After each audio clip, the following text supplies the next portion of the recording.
हम रिलेट कर सकते हैं, चिल्ड्रन को इंक्लूसिव ग्रोथ से कैसे रिलेट कर सकते हैं, हम क्या क्या सेक्शंस ले सकते हैं, क्या इश्यूज है और क्या वे फॉरवर्ड हो सकता है। तो आप नोट्स ही इस तरीके से बनाओ कि मैं आंसर ही ऐसे लिखना है एग्जाम के अंदर। मैं आपको कुछ नोट्स दिखा भी सकती हूँ, मैंने जो बनाए थे कुछ ही मुझे मिले थे। इसके अंदर एक वो है ना, ये ई टेक्नोलॉजी यूसेज वाला,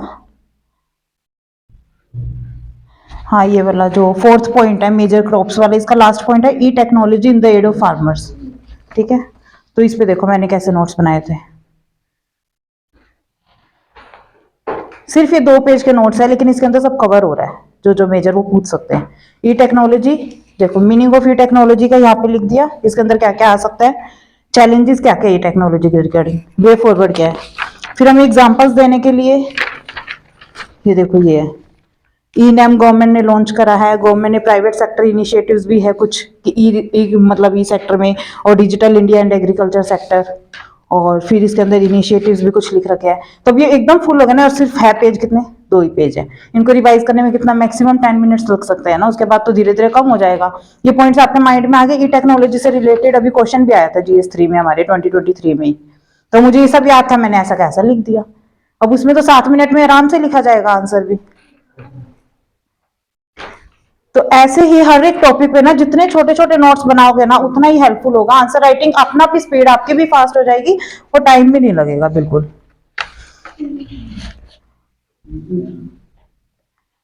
अब जो 6th टॉपिक है फूड प्रोसेसिंग वाला है, इसके अंदर आप क्या कर सकते हो, पहले फूड प्रोसेसिंग क्या है, इसका फिर डायग्राम एक बनता है।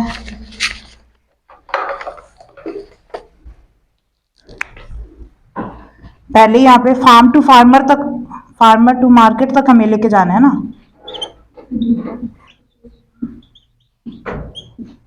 इसके बीच में फूड प्रोसेसिंग होगी जो भी होगी। फार्मर के पास गया, पहले ग्रेडिंग होती है, मार्केटिंग होगी, ग्रेडिंग, ट्रांसपोर्टेशन, फिर मार्केटिंग, फिर प्रोसेसिंग, फिर मार्केट, ऐसे करके आएगा ना ये सब कुछ।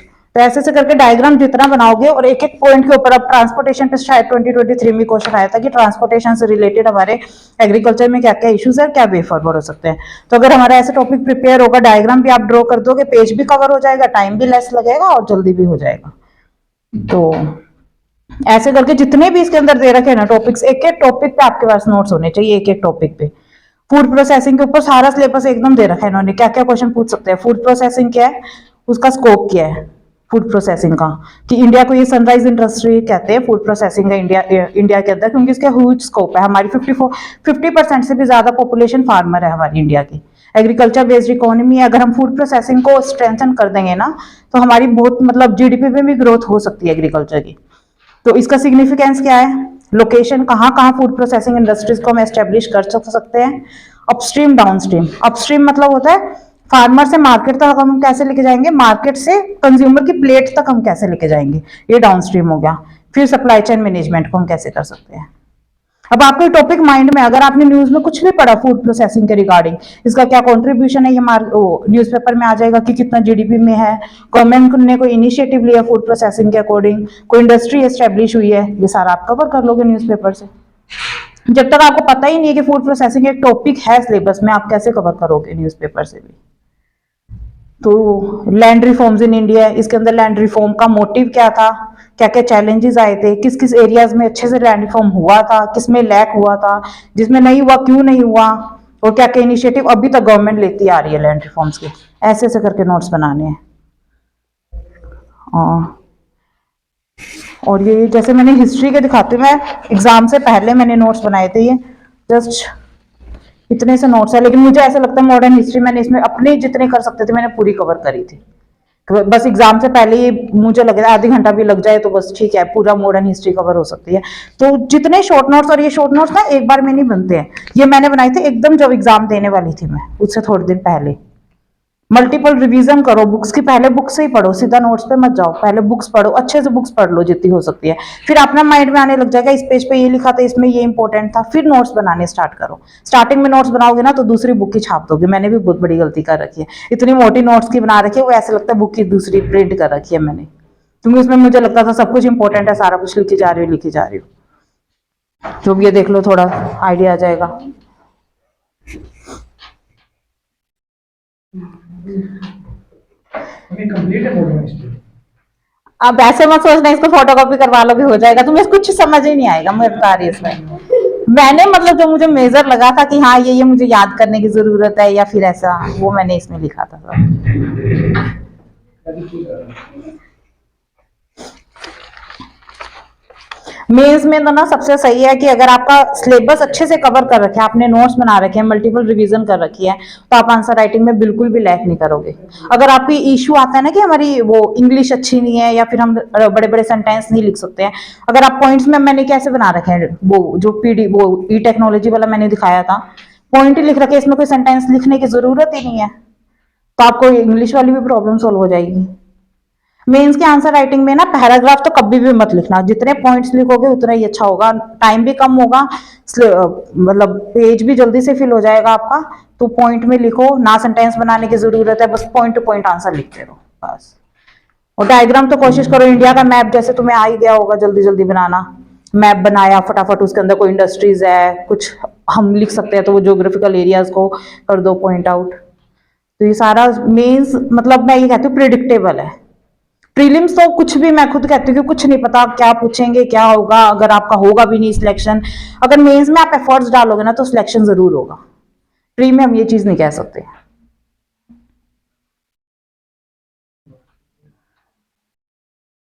तो इसलिए मेंस के पहले मेंस की तैयारी कर लो अच्छे से, सारे जितने भी पॉइंट्स लिखे हैं उन पे नोट्स बना लो, उनको मल्टीपल रिवाइज करो, फिर प्रीलिम्स पे शिफ्ट होना। प्रीलिम्स का एक सबसे अच्छा तरीका है कि मॉक टेस्ट दो, जितने ज्यादा दे सकते हो। अगर नहीं पढ़ा, मैं खुद ऐसे गलती करती थी कि मुझे भी ऐसे होता था, सिलेबस इतना रिवाइज ही नहीं होता, क्या टेस्ट देते रहो, लेकिन टेस्ट दो, बिना पढ़े भी टेस्ट दो, क्योंकि एंड टाइम पे भी पता है उसका प्रीलिम्स का क्या रहता है, 100 क्वेश्चन आते हैं ना प्रीलिम्स में।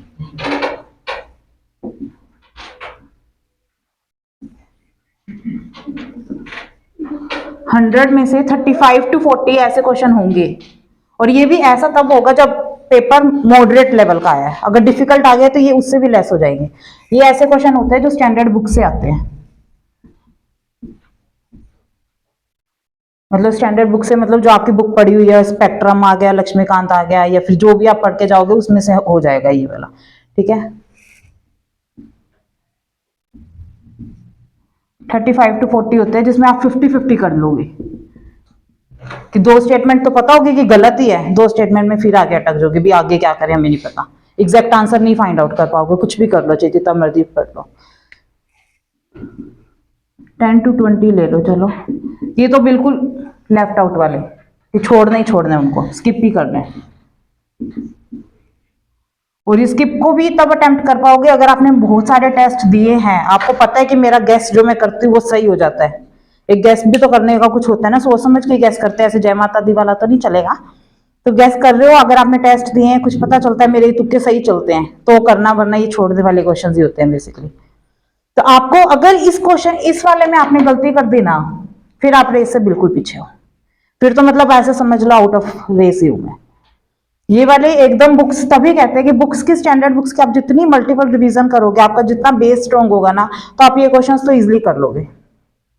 फिर ये वाली बात आती है, ये वाले फिर ये टेस्ट चीज की हेल्प करेगा कि 50-50 में आके आपको कैसे गैस करना है कि कौन सा आंसर होगा कौन सा नहीं होगा, और ये सारा आपका टेस्ट हेल्प करेगा 50-50 में।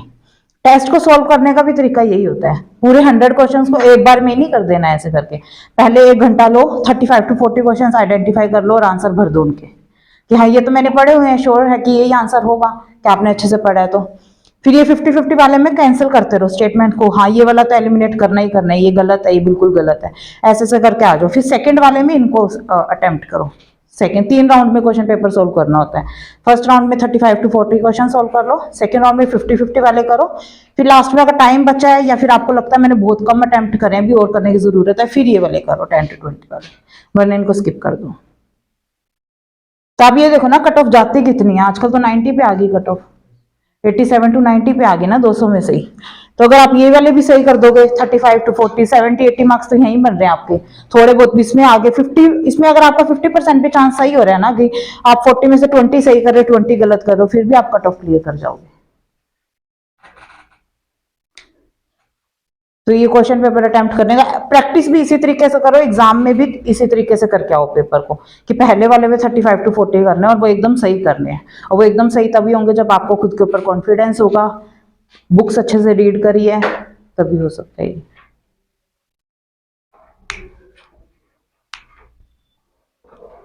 बुक्स तो सारी पता ही होगी वैसे कौन कौन सी रेफर करनी है,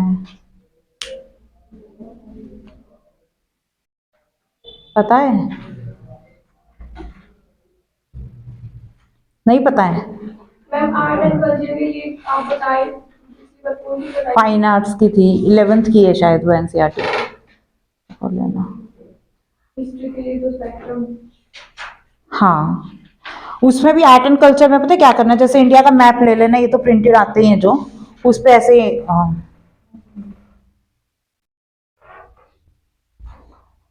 ऐसे करके कुछ दिखता है ना हमारा इंडिया, उसके अंदर सारे ऐसे ऐसे करके मैप ना ड्रॉ कर लेना, वो ज़्यादा इजी रहता है। जैसे आपको कोई डांस करना है तो हरियाणा का कौन सा डांस है, पंजाब का कौन सा है, राजस्थान का कौन सा है, ऐसे ऐसे करके याद करना, ये याद भी रहते हैं एक्चुअल में बुक्स में। वर्ड है क्या जितने भी हाँ, रामसर साइट्स है वो ऐसे। अब इससे पता है क्या, जो पीवाईक्यूज है रामसर साइट पे कैसे स्टडी करनी है, पीवाईक्यूज को देखो रामसर साइट पे कैसे कैसे क्वेश्चन पूछे गए हैं, उसमें कितनी डिटेल में पूछे गए हैं, वो एक ही साइट को पकड़ते हैं या फिर ऐसे पूछते हैं कि कौन सी रामसर साइट कौन सी स्टेट में लोकेटेड है। ये पीवाईक्यू से आपको गेस करना है कि एक टॉपिक को किस तरीके से पूछते हैं, फिर वैसे ही स्टडी करना पड़ेगा।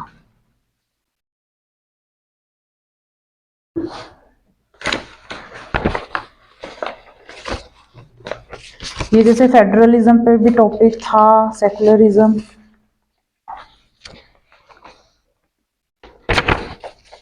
रीजनलिज्म, अभी रीजनलिज्म पे है ये टॉपिक, GS1 में है ना रीजनलिज्म, इसके ऊपर सिर्फ मेरा इतना सा ही नोट्स है, देखो। रीजनलिज्म का मीनिंग, इसके ऊपर एक डायग्राम हो गया छोटा सा, कि बिल्कुल ही छोटे से मीनिंग में समझा दिया प्रॉपर कि रीजनलिज्म स्टार्टिंग कैसे होती है रीजनलिज्म की, उसका बेस क्या क्या है, फिर इसके टाइप्स ऑफ रीजनलिज्म आगे, फिर ये क्या थ्रेट है नेशनल इंटीग्रेशन के लिए, ऐसे करके। और ये सारा आइडिया ना पीवाईक्यूज को पढ़ पढ़ के कि मेंस के अंदर रीजनलिज्म पे कैसे क्वेश्चन पूछे गए हैं।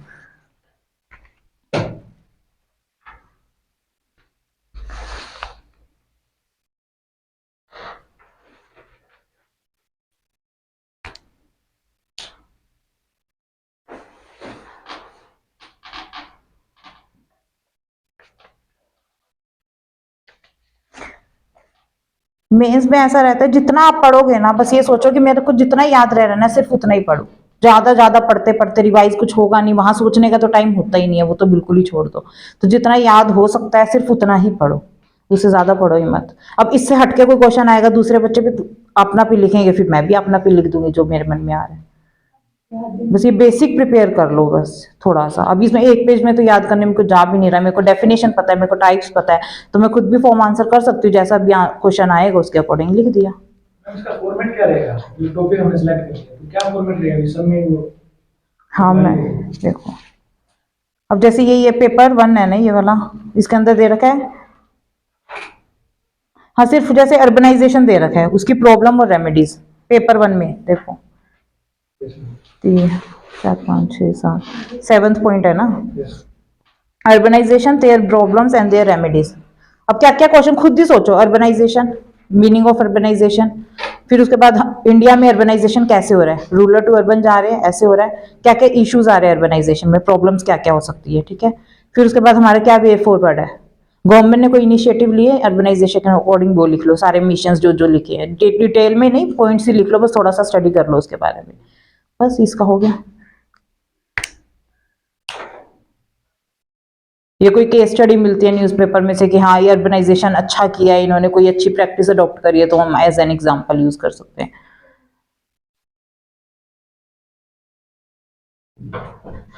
व्हाट, व्हाई, हाउ, ये सारे बेसिक बेसिक जो क्वेश्चन होते हैं ना पूछते हैं, बस उस पे नोट्स बना लो, काफी हेल्प हो जाएगी। ये तो मतलब नेट पे भी अगर आप सर्च करोगे ना, ऐसे लिखो अर्बनाइजेशन यूपीएससी, अपना भी आ जाएगा सारा फॉर्मेट कि क्या क्या उसमें पॉइंट्स पूछ सकते हैं। वो एक टॉपिक पढ़ लिया, उसके बाद पीवाईक्यू पे जाओ कि यूपीएससी ने अर्बनाइजेशन पे क्या क्या टॉपिक पूछे हैं, फिर उसमें से देख लो भी मेरे नोट्स में सारे कवर हो गए जो जो पूछे हैं, नहीं हुए तो फिर वापस सर्च करने लग जाओ गूगल पे।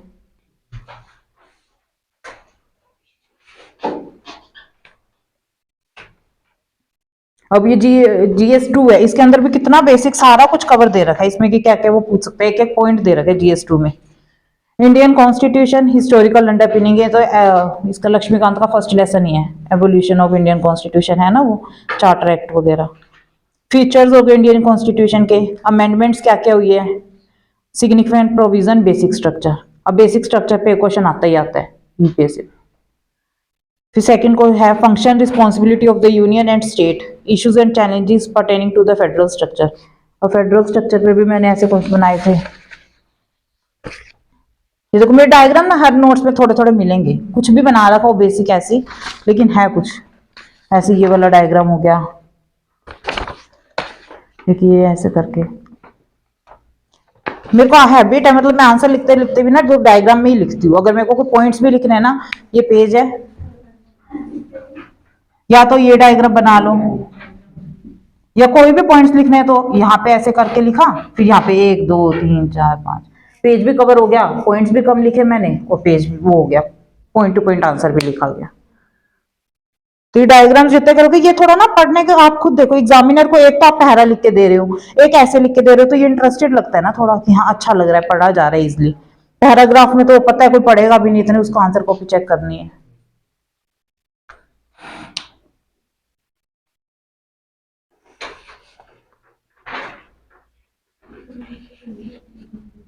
अब ये पॉवर्टी, हंगर, हेल्थ, एजुकेशन, इन सब पे ऐसे भी आ सकता है, और आपको टॉपिक प्रिपेयर भी करने हैं, GS2 में दे रखा है, तो इनको तो थोड़ा और डेप्थ में कर लो कि हाँ पॉवर्टी क्या है, उसको कैसे मेजर करते हैं, क्या इश्यूज हैं, क्या चैलेंजेस है, और क्या हम वे फॉरवर्ड में कर सकते हैं, गवर्नमेंट की क्या क्या स्कीम्स है पॉवर्टी को लेकर। ये सारी चीजें आपको ऐसे में हेल्प कर देगी अगर आप अच्छे से नोट्स बना लोगे इसके। तो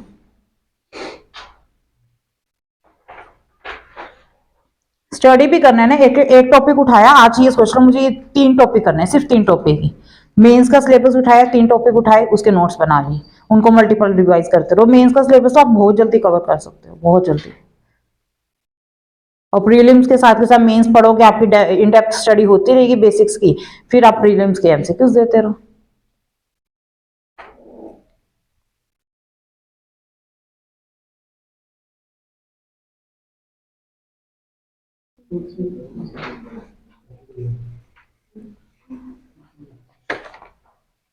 नोट्स भी एकदम से मत बनाने लग जाना, स्टार्टिंग में आप जितना भी कंटेंट पढ़ सकते हो, मतलब गूगल पे सर्च करा, जितनी भी साइट्स आ रही है, जो भी कंटेंट है पहले सबको पढ़ लो, फिर माइंड में सोचो मैंने क्या पढ़ा है, क्या क्या पॉइंट्स मुझे याद आ रहे हैं, उसके बाद नोट्स बनाने लगना। अगर स्टार्टिंग में बनाने लग जाओगे फिर कंफ्यूज हो जाओगे, यार ये उसका ये अच्छा है, उसका ये अच्छा है, इसका ये अच्छा है।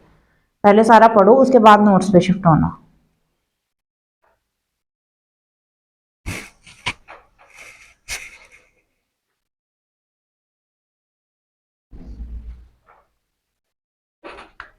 हम जो डायग्राम है ये फिर उसको भी बढ़ा सकते हैं, मतलब फाइनल में।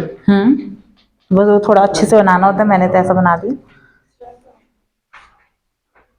मतलब जैसे हम बाकी किसी चीज के टाइप्स बताते हैं, तो मतलब टाइप्स लिख के उसमें नीचे 1 2 3 लिख दिया, उसकी जगह ये भी ऐसे। हाँ ये बना सकते हैं, और ये अच्छा भी लगता है, खुद भी देखना अपनी कॉपी में ये बनाना और टाइप्स ऐसे पॉइंट वाइज लिखना, तो ये ज्यादा अच्छा लगेगा खुद को भी।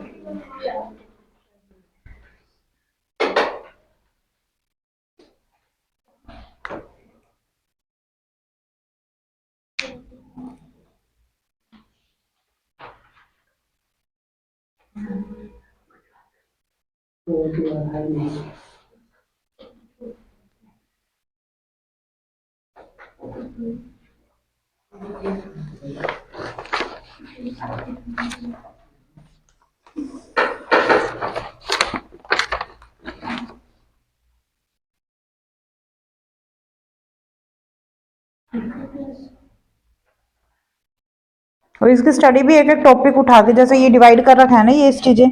अब इंडियन सोसाइटी आपने अगर एक दिन पढ़ना है, इंडियन सोसाइटी शुरू करो यहाँ से, silent feature of Indian society, क्या क्या फीचर्स है हमारे इंडियन सोसाइटी के। फिर आ जाओ diversity of India, India diversity में कैसे, एक एक पॉइंट पढ़ा, फिर उसको डिटेल में पढ़ो, फिर नोट्स बना लो, ऐसे करके आपकी सोसाइटी हो जाए। कितने ही पॉइंट्स है सोसाइटी में, इतने ही है, मतलब ये पढ़ने में तो ज्यादा होते हैं आई नो, लेकिन बस हाँ ज्यादा ऐसे लगेगा भी नहीं, कि ऐसे लगेगा कि कुछ किया तो है मैंने। अगर आप ऐसे ही पढ़ी जा रहे हो ना, कुछ पता नहीं चलेगा सिलेबस क्या है, यूपीएससी क्या पूछ रहा है, मैं पढ़ क्या रहा हूँ, कुछ नहीं समझ आएगा। इसलिए कहते हैं डेली सुबह सुबह रीड कर लो एक बार तो सिलेबस को, हाँ एक्चुअल में इस सिलेबस में लिखा क्या है, फिर न्यूज़पेपर पढ़ने बैठोगे ना आपको कुछ पता भी चल जाएगा, हाँ यार ये तो इस सिलेबस में लिखा हुआ है साफ, और यही न्यूज़पेपर में आया हुआ है आज, तो ये अच्छे से डिटेल में पढ़ना है।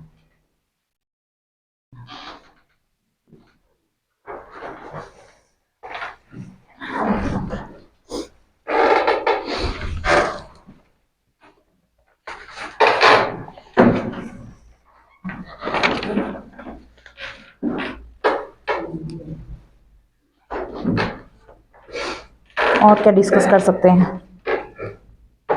अब ये थोड़ा सा मैं एमसीक्यूज का बता सकती हूँ जितना मुझे पता है।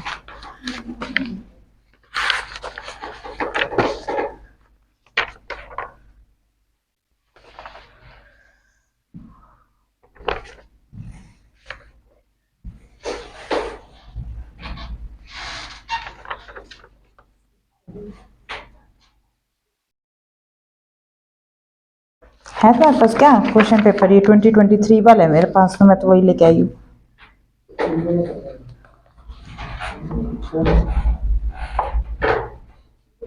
हम अभी जैसे बैठे हैं मतलब तब मन करता है अभी पढ़ना है, जब पढ़ने बैठते हैं तब थोड़ा मन नहीं करता, जैसे बुक बताते हैं। अब वो तो वही है ना कि खुद को ही मोटिवेट रखना पड़ेगा भी क्यों करना है। नहीं मान लो अभी बैठे हैं तो इस टाइम मोटिवेट है, जैसे बुक उठाएंगे ना घर जाके फिर थोड़ा मन नहीं करता। एक डायरेक्शन मिल जाएगी ना, अगर हाँ कि मेरे को ये पढ़ना है तो हो जाएगा आराम से, बस मन में बना लो कि हाँ मुझे क्लियर करना है एग्जाम, फिर ही होगा। सच में ये मतलब साइकिल ऐसी है, अगर इसको मैं बिना कुछ इसको जाने अगर आप इसमें घुस गए ना, ये चक्र भी है, अंदर घुस जाओगे बाहर नहीं निकल पाओगे इस साइकिल से। इसीलिए सोच समझ के ही अंदर इसमें घुसो, अगर सच में एग्जाम क्लियर करना है तो अच्छे से तैयारी करके इसको क्लियर करके बाहर निकल जाओ।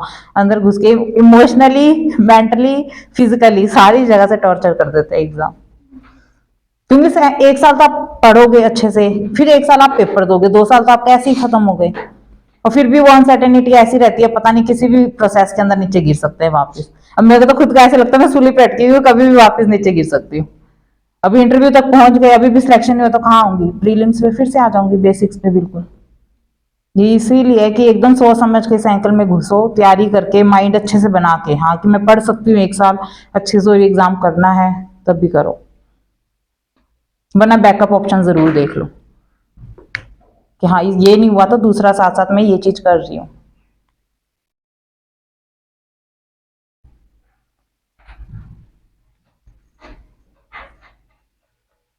लेकिन ऐसा है कि एक साल अगर अच्छे से पढ़ लिया ना, बिल्कुल कंटिन्यूटी के साथ, एक भी दिन स्किप नहीं करा, अच्छे से पढ़ा, न्यूज़पेपर डेली रीड करे, जो टेस्ट अच्छे से दिया आपने, तो आराम से हो सकता है एग्जाम। ये भी है।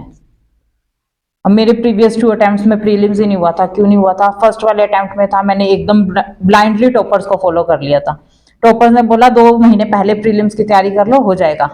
मैं भी अपने जोश में चल भी, मैं तो मेंस की, मेरे में ऐसा कॉन्फिडेंस था, मैंने मतलब ऑप्शनल की टेस्ट सीरीज भी लेके बैठी हूँ मैं, मुझे ऐसा था मैं तो प्री तो ऐसे ही क्लियर कर दूंगी, बस मेंस की तैयारी करती हूँ। वो पता चला प्री नहीं हुआ। तो इसलिए कोई भी टॉपर्स को एकदम ब्लाइंडली फॉलो मत करो, खुद को देखो भी मेरे में क्या वीकनेस है, क्या स्ट्रेंथ है, उसके अकॉर्डिंग बनाओ। अब मुझे पता था मेरा प्रीलिम्स हर्डल है, इसलिए मैंने पूरा एक साल प्रीलिम्स को दिया है, मतलब रेगुलर टेस्ट दिए हैं। मैंने ऐसे 2 महीने वाला नहीं छोड़ा था कि मैं लास्ट के 2 महीने या 3 महीने पढ़ाई करूंगी प्रीलिम्स के लिए। अपनी स्ट्रेंथ और वीकनेसेस पे देखो कि हाँ अगर एमसीक्यूज अच्छे से सोल्व करने आते हैं, अच्छे हो रहा है तो ठीक है, फिर प्रीलिम्स को कम तैयारी कर लो, मेंस की तैयारी कर लो। अगर लगता है कि हाँ थोड़ा प्री वीक है तो प्री को स्टार्टिंग से तैयारी करने लग जाओ थोड़ा थोड़ा।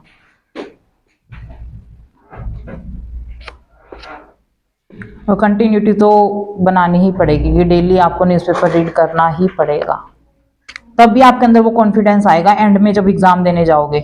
मैंने न्यूज़पेपर अच्छे से रीड करा है, डेली पढ़ा है, मैंने स्टैंडर्ड बुक्स को मल्टीपल रिवाइज करा है, मैंने टेस्ट भी दिए हैं, तो मेरा सिलेक्शन क्यों नहीं होगा? खुद के अंदर से जब ये क्वेश्चन उठेगा ना, तब भी एग्जाम सच में क्लियर होता है। अगर थोड़ा सा भी माइंड में ऐसे रह गया नहीं यार मैंने ये नहीं पढ़ा, मैंने आर्ट एंड कल्चर नहीं पढ़ा, मैंने हिस्ट्री नहीं पढ़ा, इसमें से क्वेश्चन आ गया क्या होगा, तो वो होगा ही नहीं, एग्जाम ही नहीं होता है फिर।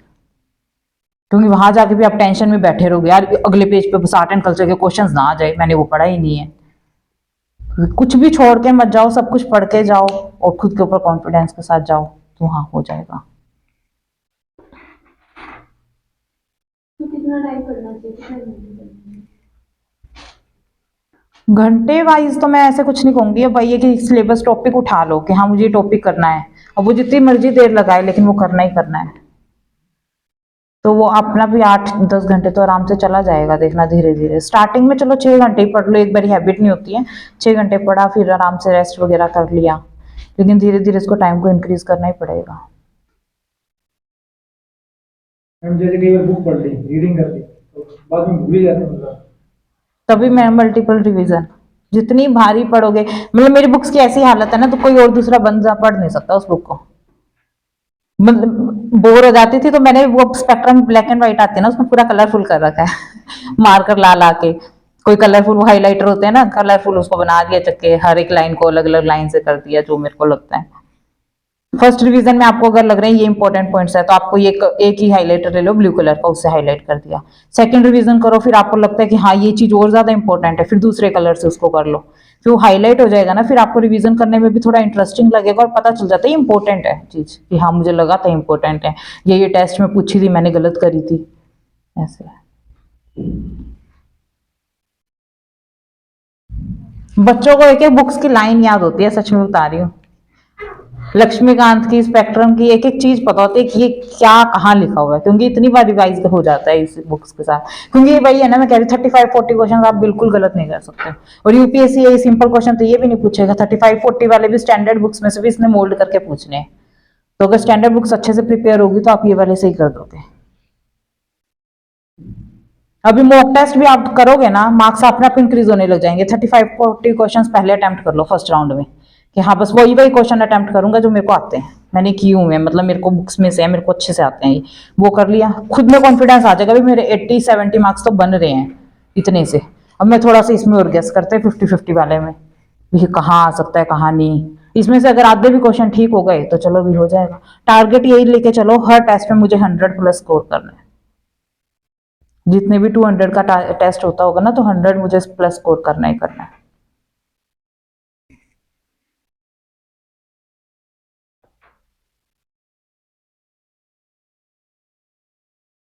और ऐसे में हम किस किस टॉपिक पे आते हैं? क्या चीज?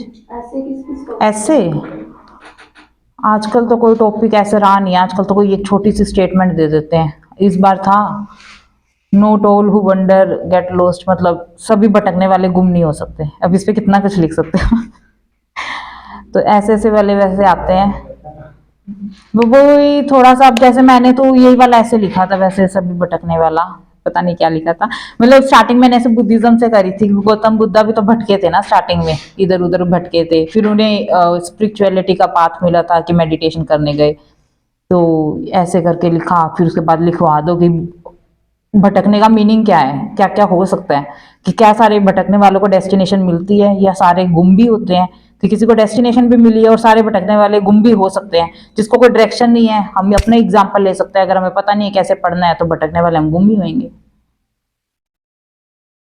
फिर उसके अंदर एग्जांपल्स देने लग जाओ, कि जैसे मैप भी, वर्ल्ड का मैप ड्रॉ हुआ था, वो कैसे हुआ था, सबने वो समुद्र रास्ते से सारे क्रॉस कर करके भटके ही थे ना, फिर जाके उनको पता चला यहाँ एक लैंड है, यहाँ पे ये है चीज, तो यही ऐसे करके। जैसे मेंस के शॉर्ट नोट्स बनाए, जैसे ऑप्शनल की भी ऐसी सेम प्रोसेस हो? हाँ, ऑप्शनल के नोट्स की मतलब ज्यादा जल्दी मत करना, इतने पहले बुक्स ही पढ़ते रहना, फिर नोट्स पे जाना, इसमें भी मैं यही कहूंगी पहले बुक्स पढ़ो अच्छे से, फिर ही नोट्स बनाना, जल्दी मत करना नोट्स बनाने की, वो बाद में एकदम वेस्टेज लगते हैं नोट्स, कि हाँ मैंने क्या बनाया था, ये सारा कुछ तो इसमें लिख दिया, क्या ही छोटे बनाए हैं नोट्स मैंने। नोट्स एकदम पॉइंट टू पॉइंट होने चाहिए, कि हाँ बस एग्जाम से पहले पढ़ लो थोड़ा सा या रिवाइज कर लो, जैसे आपने एक टॉपिक पढ़ लिया स्पेक्ट्रम का, उसको बंद कर दो, फिर अपना भी माइंड को चलाओ, मैंने क्या क्या पढ़ा, एक खाली पेज ले लिया, ऐसी रफ में लिखते रहो कि हाँ ये चीज पढ़ी थी, ये चीज पढ़ी थी, इसके अंदर ये था, स्टोरी शुरू से स्टार्ट हो जाओ, कि हाँ स्टार्टिंग इस चैप्टर कैसी हुई थी, बीच में इसमें ये समझाया गया था, एंड में ये समझाया गया था, बस पूरा चैप्टर रिवाइज हो गया। रिवाइज करते टाइम भी ऐसे ही करो, पहले बुक को उठाया, फिर देखो कि इस चैप्टर में मेरे को क्या याद है अभी तक, थोड़ा बहुत वो याद करो, उसके बाद फिर उस वापस उस बुक को पढ़ो।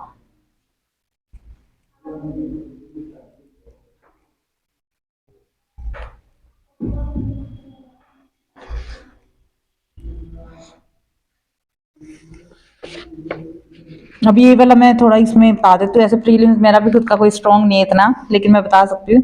ये 2023 का डी वाला वो डाउनलोड कर लो, डी कोड वाला।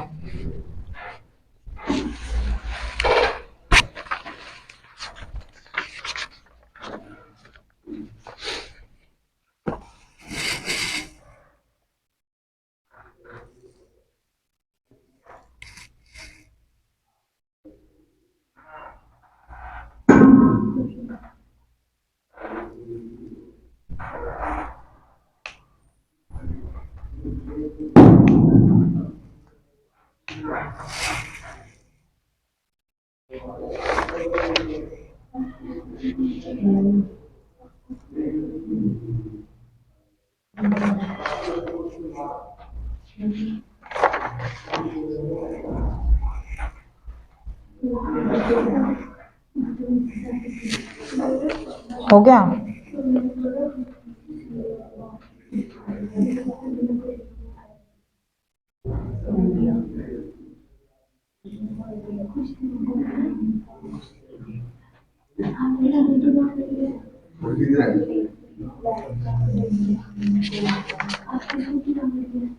तो सीधा खड़ी है।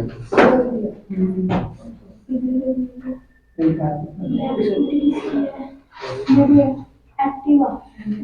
कहाँ पे? ये इनकी बिल्डिंग के पास जो खड़ी है, मेरी है। हाँ, मैं ही खड़ी करती हूँ इनके आगे।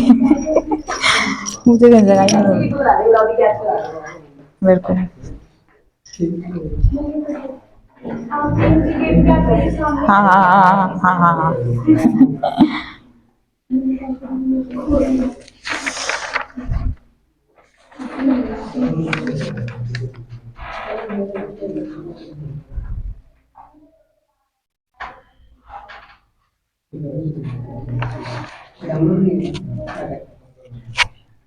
जी आपने प्रिपरेशन कब स्टार्ट की थी कॉलेज में?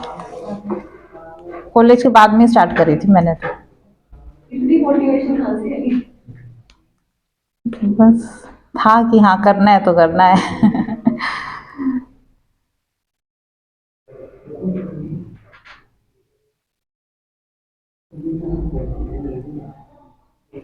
चलो मैं ऐसे ही बोल के बता देती हूँ, समझ आ जाएगा। इसमें एक क्वेश्चन है जैसे, with reference to coal based thermal power plants in India consider the following statement. First statement है, none of them uses sea water. अभी खुद सोच के चलो देखो, कोल बेस्ड जो थर्मल पावर प्लांट है उसमें से कोई भी सी वाटर यूज नहीं करता। कितनी एक्सट्रीम स्टेटमेंट लग रही है। अगर एक भी कोई थर्मल पावर प्लांट सी वाटर यूज करते हैं तो स्टेटमेंट गलत हो जाएगी ना। तो ये ऑब्वियस है कि गलत होगी ये स्टेटमेंट। ऐसे ही ये सोच के कर रहे हैं एग्जाम भी। अब ये पढ़ तो सकते नहीं कि कोल बेस्ड थर्मल पावर कौन सा सी वाटर यूज कर रहा है कौन सा नहीं कर रहा है, लेकिन ये खुद ही माइंड में सोच के देखो। इसमें दे रखा है none of them is privately owned, कोई भी प्राइवेट है ही नहीं, गलत है। None of them is set up in water stressed district, कोई भी इसमें से कोई वाटर स्ट्रेस डिस्ट्रिक्ट के अंदर लोकेटेड ही नहीं है। एकदम एक्सट्रीम स्टेटमेंट दे रखी है ना। 16th।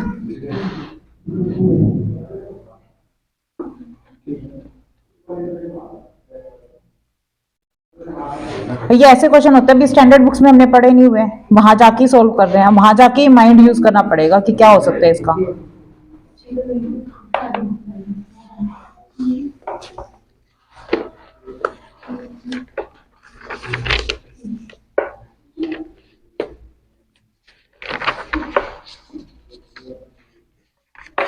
अब इसमें 26th क्वेश्चन है, देखना एक बारी, स्विट्जरलैंड वाला।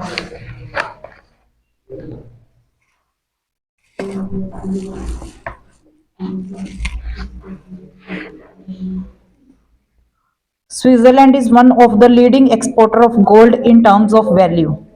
अब इसके अंदर स्टेटमेंट कितनी जनरल स्टेटमेंट लग रही है, वन ऑफ द लीडिंग। हाँ ठीक है, होगा, ज्यादा में से एक हो सकता है। अगर ये आ जाता, अब सेकंड स्टेटमेंट देखो, Switzerland has the second largest gold reserve in the world. ये एकदम स्पेसिफिक स्टेटमेंट होगी, हाँ सेकंड लार्जेस्ट ही है, तो इसकी हाई प्रोबेबिलिटी है कि गलत होगी स्टेटमेंट।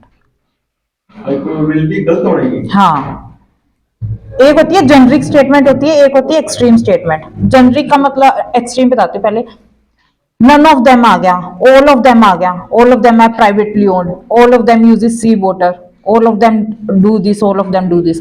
अब ये गलत हो सकता है, अगर एक भी इनमें से नहीं करता तो क्या होगा, स्टेटमेंट गलत हो जाएगी ना। अब यूपीएससी कैसे प्रूव करेगा ये गलत है स्टेटमेंट, तो इसमें एक्सट्रीम दे रखी है तो इसकी हाई प्रोबेबिलिटी गलत होगी। अब इसमें दे रखा है Switzerland has the second largest gold reserve, एकदम ही फैक्चुअल डाटा दे रखा है। कौन सा क्वेश्चन है मैम? 26। और यूपीएससी की हैबिट है कि फैक्ट से खेलती है, कि जहां पे फैक्ट आ गया ना एकदम एक्चुअल में तो वो गलत होगा ही होगा। सही भी हो सकता है लेकिन ज्यादा चांसेस यही है कि गलत होगा। मतलब मैं 50-50 वाला है। हाँ हाँ, ये तुक्के मारने वाला है, ये बुक्स में से हम नहीं रीड कर सकते, ये वहीं माइंड अप्लाई करना पड़ेगा क्या हो सकता है। हाँ, स्किप वाले तो बिल्कुल वो वन लाइनर होते हैं, वो तो होते ही नहीं है।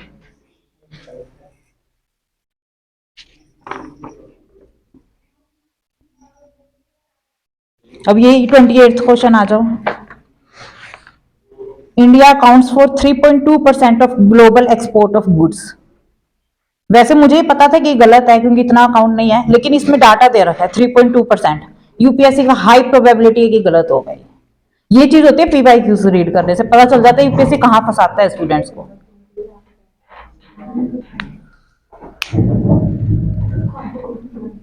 और फिर सेकंड स्टेटमेंट है, many local companies and some foreign companies operating in India have taken advantage of India's production linked incentive scheme. अब आप खुद सोचो ये कितनी जनरल स्टेटमेंट है, इसको हम गलत कुछ बना सकते हैं इसमें से। ठीक है, काफी सारी लोकल कंपनी है, फॉरेन कंपनी है जो इंडिया में ऑपरेट कर रही है, वो प्रोडक्शन लिंक्ड इंसेंटिव स्कीम का एडवांटेज ले रही है। ठीक है स्टेटमेंट, तो ये स्टेटमेंट ठीक है। ये पढ़ के आप ये सोचो एग्जामिनर इस स्टेटमेंट को गलत बनाने के लिए वो क्या करता है, सही बनाने के लिए वो क्या करता है। अब ये साफ पता चल रहा है कोई न्यूज़पेपर से चेपी स्टेटमेंट है, न्यूज़पेपर में देख रही है ये लाइन, यहाँ स्टेट क्वेश्चन बना दिए इसका।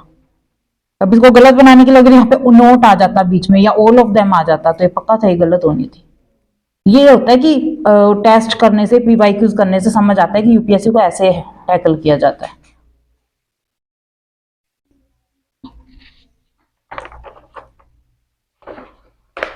अब 33 क्वेश्चन देखना, कार्बन फाइबर्स वाला।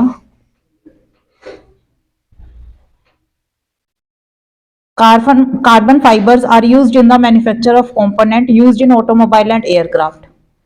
एकदम सही स्टेटमेंट है, जनरल स्टेटमेंट है, कुछ भी ठीक है। कार्बन फाइबर्स को यूज किया जाता है ऑटोमोबाइल और एयरक्राफ्ट को बनाने में, ठीक है स्टेटमेंट। सेकंड देखो, carbon fibre once used can not be recycled. गलत है, पढ़ के ही पता चल रहा है कि गलत है स्टेटमेंट, कि एक बार यूज करने के बाद हम उसको रिसाइकल ही नहीं कर सकते। किसी ने रिसाइकल कर दिया तो यूपीएससी कैसे करेगा कि ये स्टेटमेंट सही है। कोई एक भी बंदे ने कर दिया तो स्टेटमेंट गलत हो जाएगी, उसको प्रॉब्लम हो जाएगी यूपीएससी को, हाँ इसने दी थी। ये ऐसे होता है ये पीवाईक्यूज, तब मैं कह रही हूँ कि इंपॉर्टेंट है। अगर ऐसे ऐसे करके ना 10 क्वेश्चन तो ऐसे सही कर लेना। देखो पढ़ के पीवाईक्यू से आइडिया आ जाता है यूपीएससी कहाँ फंसाता है, उसकी क्या स्ट्रेटेजी होती है क्वेश्चन पेपर बनाने में। 10 क्वेश्चन ऐसे हो गए 35-40, आप खुद कर लेना। ये ऐसे ऐसे करके हैंडल करने पड़ते हैं यहाँ तक 80-90 क्वेश्चन पहुंचने में। इसी का 34th क्वेश्चन देखो, detection of car crash which results in the deployment of air bags almost instantaneously. ये क्या है, नीचे वाली स्टेटमेंट पढ़ो question. In how many of the above action is the function of accelerometer required, कि कहाँ पे रिक्वायर्ड हो सकता है। पूरी सारी स्टेटमेंट पढ़ के देखो, एकदम जनरिक है, इसको हम किसी भी तरीके से गलत नहीं बना सकते स्टेटमेंट्स को।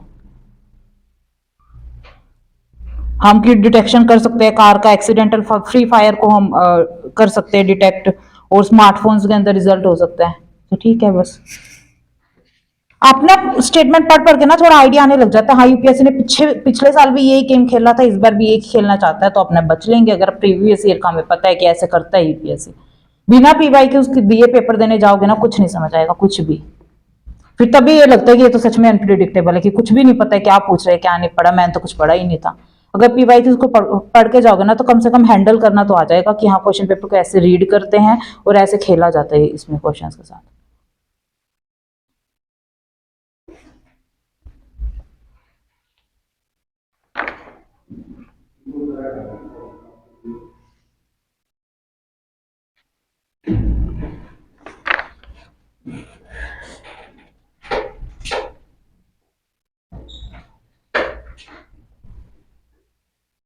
फोर्टी फोर्थ स्टेटमेंट देखो, 44th क्वेश्चन, सॉरी मिल गया, इजराइल वाला है।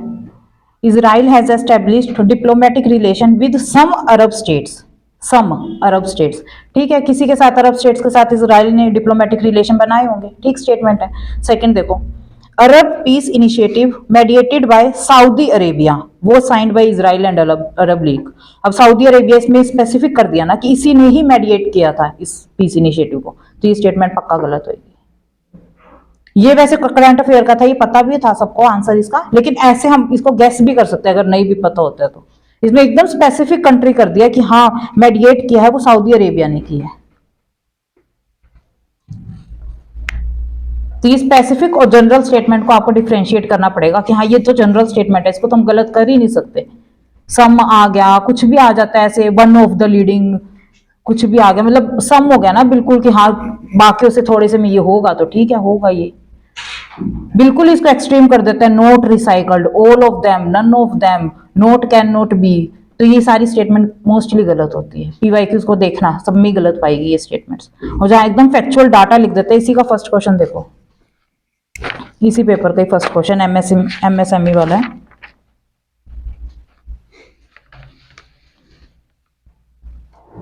इसके अंदर एकदम फैक्चुअल दे रखा है 15 करोड़ 25 करोड़, तो हाई प्रोबेबिलिटी ये गलत होगी। डाटा के साथ तो यूपीएससी इतना खेलता है, जहां 1000 आना होगा उसको 10,000 बना देगा, 10,000 आना होगा 1 लाख बना देगा, जीरो लगा देगा एक्स्ट्रा। 90% मोस्ट प्रोबेबली है। वही है कि थोड़ा बहुत तो खुद को भी समझना पड़ता है, क्योंकि यही पढ़ाई काम आती है। ऐसा नहीं है कि आप तुक्के बाद जैसे पूरा ही पेपर सोल्व कराओगे। ये ऐसे क्वेश्चंस होते हैं जो 50-50 में आप गेस कर सकते हो।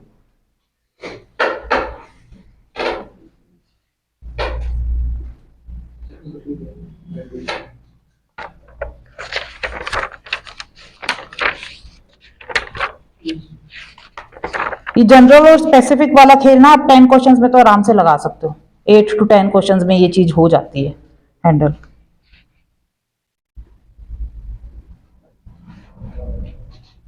अब 50 क्वेश्चन है ना, 50th क्वेश्चन है।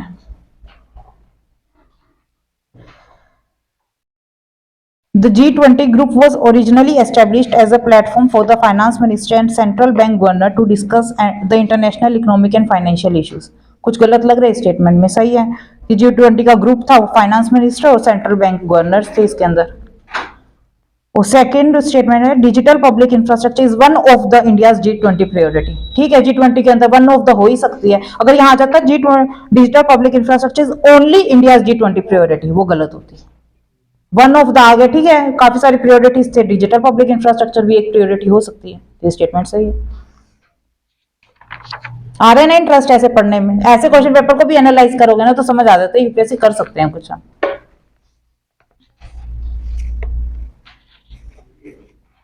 जैसे मैथ्स वाले क्वेश्चन आते हैं उनमें कैसे करें? अब वो तो भी वही है, पढ़ाई काम आती है। फैक्चुअल डाटा है, उसके साथ आप नहीं खेल सकते भी। कोई रामसर साइट है, यहाँ पे स्टेट्स दे रखी है, अब आपको पता है तो ही होगा, नहीं होगा तो नहीं होगा, नहीं पता तो।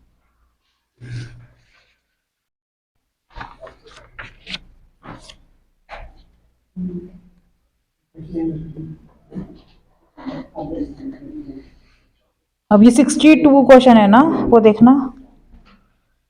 In the post-pandemic recent past, many central banks worldwide had carried out interest rate hike. बिल्कुल सही है। कोई लग रहा है इसमें कुछ गलत हो सकता है, कुछ भी स्टेटमेंट के साथ कुछ किया ही नहीं हुआ, ऐसा न्यूज़पेपर में आया था, ऐसा कैसा क्वेश्चन बना दिया।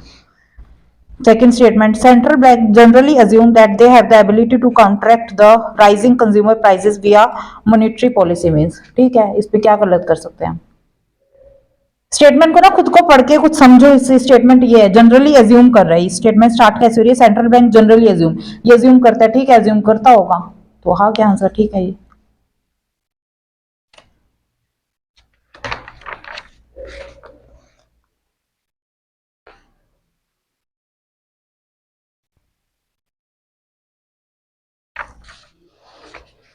वन क्वेश्चन देखो, 71। India, despite having uranium deposit, depends on coal for most of its electricity production. बिल्कुल सही है, ये तो हमें पता भी है कि 80% से ज्यादा हम इंपोर्ट कर रहे हैं कोल को एनर्जी के लिए, तो ये स्टेटमेंट भी एकदम सही है। India depends on coal for most of its energy production, ठीक है। सेकेंड देखो, uranium enriched to the extent of at least 60% is required for the production of electricity. At least 60%, एकदम स्पेसिफिक कर दिया कि 60% तो होना ही होना चाहिए या उससे ज्यादा हो सकता है, तो ये पक्का होगा कि ये गलत होगी स्टेटमेंट। ऐसे करना।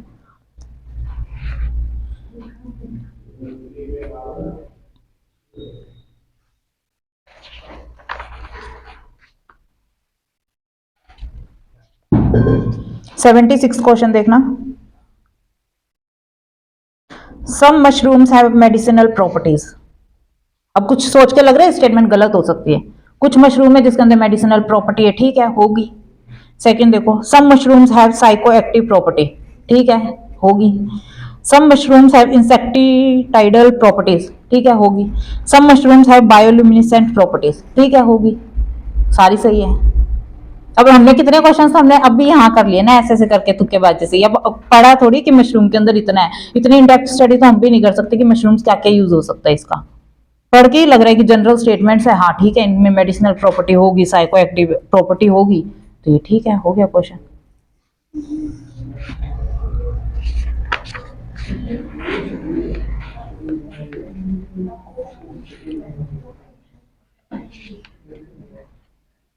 ऐसे ही 78 क्वेश्चन है। Some microorganisms can grow in environment with temperature above the boiling point of water, ठीक है, कुछ माइक्रो ऑर्गेनिज्म ग्रो कर सकते हैं जिसमें temperature boiling point of water से ऊपर है। 78 क्वेश्चन है। अगर एक भी माइक्रो ऑर्गेनिज्म अगर इससे ऊपर ग्रो होता है और यूपीएससी ने इसको गलत बना दिया, उसके ऊपर क्वेश्चन आ जाएगा कि यूपीएससी ने गलत बनाया है क्वेश्चन। तो सम दे रखा है, हाँ कोई भी एक तो माइक्रो, कितने माइक्रो ऑर्गेनिज्म है, एक तो होगा कोई भी ऐसा। Second statement, some microorganism can grow in environment with temperature below the freezing point of time, ठीक है, कुछ तो हो ही सकता है।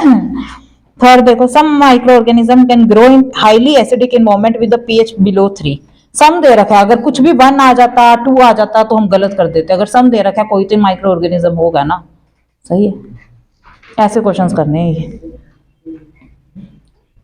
ये मतलब प्रीलिम्स आप क्रैक कर सकते हो अगर 35-40 क्वेश्चन आपने standard book, current affair, newspaper सब अच्छे से कर रखा है। 35-40 क्वेश्चन आपने ऐसे कर दिए, 70 तक आ गया, आप 35-40 में 10 क्वेश्चन तो आप ऐसे कर लोगे, सम वाले जैसे मैं बता रही हूँ, वो हो गए। थोड़े बहुत आप खुद भी तुक्का मारोगे तो ऐसे हो जाएगा, प्रीप तो ऐसा क्लियर हो जाता है। लेकिन उसमें भी वही है कि आपको पढ़ना तो जरूर पड़ेगा, कॉन्फिडेंस नहीं होगा तो आप ये 35-40 क्वेश्चन ही गलत करके आओगे, और इसमें से आपके 2-3 क्वेश्चन भी गलत हो गए ना 35-40 वाले में, तो आउट ऑफ रेस हो। तुम बच्चों की इतनी प्रैक्टिस होती है, ये क्वेश्चन तो वो फटाफट कर देते हैं, 40-45 मिनट्स में फर्स्ट राउंड कर देते हैं कि हाँ ये तो बुक में से आया हुआ, ये तो ठीक है, ये ठीक है, ठीक है, ऐसे करके।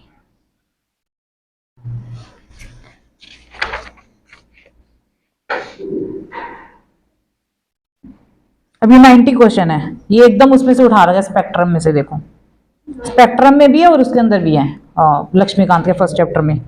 Bye which one of the following acts was the governor general of Bengal designated as the governor general of India. 1833 दे ही रखा है ये तो। ये ऐसे क्वेश्चंस अगर गलत करती है ना, फिर समझो कि सिलेक्शन दूर है।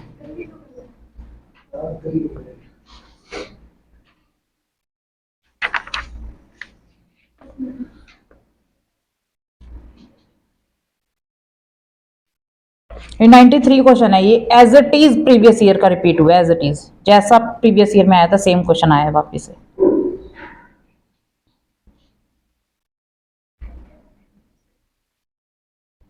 Chief purpose of the constitution of India, it defines and limits the power of government. ये बिल्कुल ही पीवाईक्यू है, सेम ही क्वेश्चन आया हुआ था पहले भी।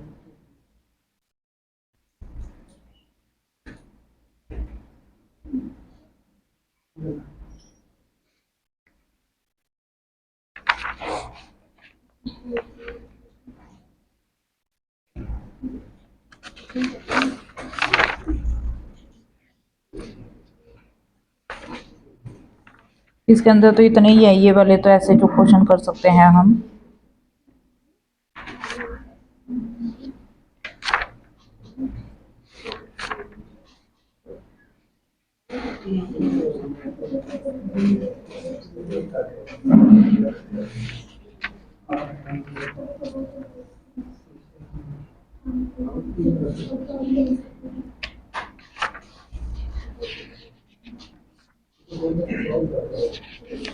पीवाईक्यूज को देखो, पहले तो जो स्टैटिक पोर्शन है उसको तो देखना ही देखना है कि स्टैटिक में से क्या क्या पूछे गए हैं। जो एकदम रैंडम क्वेश्चंस आए हुए हैं उसको पीवाईक्यूज को स्टडी करो कि यूपीएससी को मतलब पूछता है तो क्या पॉइंट व्यू से पूछ रहा है, वो कुछ तो पूछ कर पेपर बना रहा है, कुछ तो सोच के बना रहा होगा ना, तो ऐसा तो नहीं हवा में तीर मार रहा है, तो कुछ सोच के बना रहे हैं। क्या सोच के बना रहे हैं? एग्जामिनर एक स्टेटमेंट को गलत बनाने के लिए क्या करता है, या तो वो डाटा से खेलेगा या एकदम ही उसको एक्सट्रीम बना देगा स्टेटमेंट को। ये सारे जो ये होते हैं ना, मतलब कह सकते हैं कि हाँ कि हम इसको ना फंसा देते हैं यूपीएससी को, ये ऐसे स्टूडेंट्स के साथ खेलते हैं, हम ऐसे क्वेश्चंस को हैंडल कर सकते हैं कुछ क्वेश्चंस के साथ। तो ये सारे पीवाईक्यूज आप रिवाइज करोगे, देखना सारों में ऐसे ऐसे करके आपको 10-10 क्वेश्चन हर साल के मिल जाएंगे जिसमें आप ऐसे करके कर दोगे, एक्सट्रीम स्टेटमेंट को माइनस करके या डाटा के साथ खेल रखा है जिसमें उसने। लेकिन जो आपका मेन टारगेट होना चाहिए वो 35-40 क्वेश्चन है कि ये मुझे सही करने ही करने हैं, वो स्टैटिक बुक्स में से आए हुए हैं और वो तो मैं बिल्कुल सही करके आऊंगी। कंपटीशन भी 35-40 क्वेश्चंस का ही है मेन, बाकियों में तो सबका लक ही चलता है, सही हो गया तो हो गया, नहीं हुआ तो नहीं हुआ। 35-40 क्वेश्चन अगर आपने सही कर दिए तो आप ये सोचो रेस के अंदर तो हो कुछ तो उस पर बिल्कुल कॉम्प्रोमाइज मत करो। उसके अंदर तो आपको बेसिक बुक मेंस के लिए भी पढ़नी है, प्री के लिए भी पढ़नी है, तो वो बुक्स तो पढ़ ही लो अच्छे से।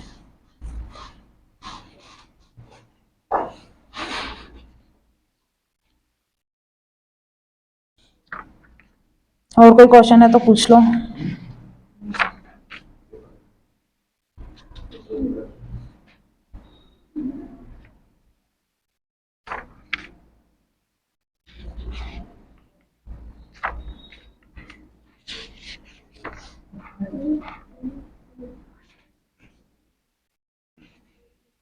अभी सेकंड क्वेश्चन है इसी के पेपर के अंदर, ये with reference to central bank digital currency consider the following statement.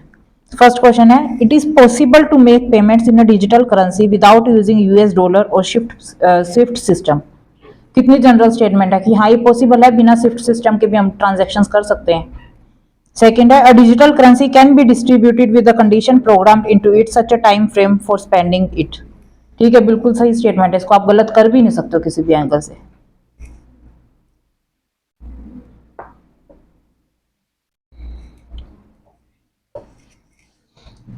जो क्वेश्चन आए उस पर सोचो बैठ के कि हाँ ये एग्जामिनर ने बनाया है, इस स्टेटमेंट को उसने कुछ खेला है, इस स्टेटमेंट के साथ इसको कुछ गलत करा है, मॉडिफाई करने की कोशिश की गई है, वो पता चल जाएगा। अगर मॉडिफाई कर रखी है तो वो स्टेटमेंट गलत है, एज इट इज लिख रखी है तो पता सही है।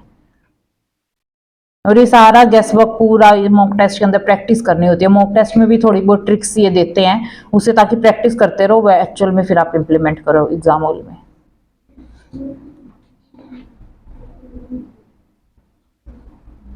इसलिए मैं कह रही थी कि पीवाईक्यू को उठा के देखो, चाहे आपने पढ़ा भी नहीं हुआ फिर भी करके देखो। अब ये ऐसे क्वेश्चंस हमने बिना पढ़े किए ना, कोई पढ़े थोड़ी हुए थे मशरूम वगैरह वाले, वैसे ही पीवाईक्यूज उठाओ, जितने नहीं पढ़ा हुआ फिर भी आप पढ़ के देखो कि हाँ मैं आंसर तो निकालने की कोशिश करती हूँ इसमें से, तो देखना कुछ क्वेश्चंस ऐसे हो जाएंगे बिना पढ़े भी।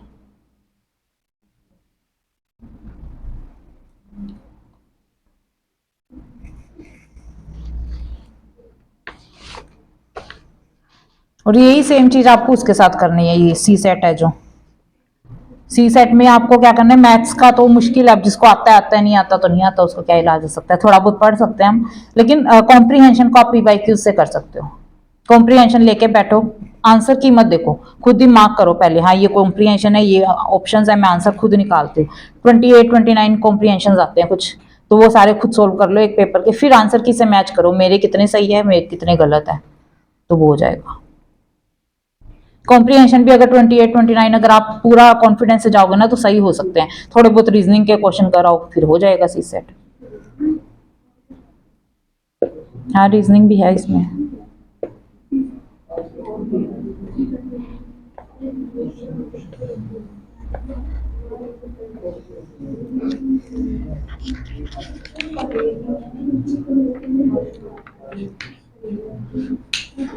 और अब तो सी सेट को भी बिल्कुल नेग्लेक्ट मत करो, बहुत मुश्किल आने लग गया, 2023 वाला तो बहुत मुश्किल था, तो इसीलिए उसका कॉम्प्रीहेंशन स्ट्रॉन्ग बना के जाओ। मैथ्स की भी प्रैक्टिस रेगुलर रखो, क्योंकि कॉम्प्रीहेंशन का कोई भरोसा नहीं है आंसर सही आएगा क्या नहीं, उसमें भी थोड़ा सा वो तुक्का चलता ही है, मतलब माइंड लगाना पड़ता है भी, वो नहीं रहता कि 100% श्योरिटी। मैथ्स का क्वेश्चन अगर आप सोल्व कराओगे श्योरिटी है कि जो मैंने आंसर निकाला है वो सही होगा क्योंकि आंसर आ गया, उसके अंदर हमें ये नहीं रहता कि सही होगा क्या नहीं।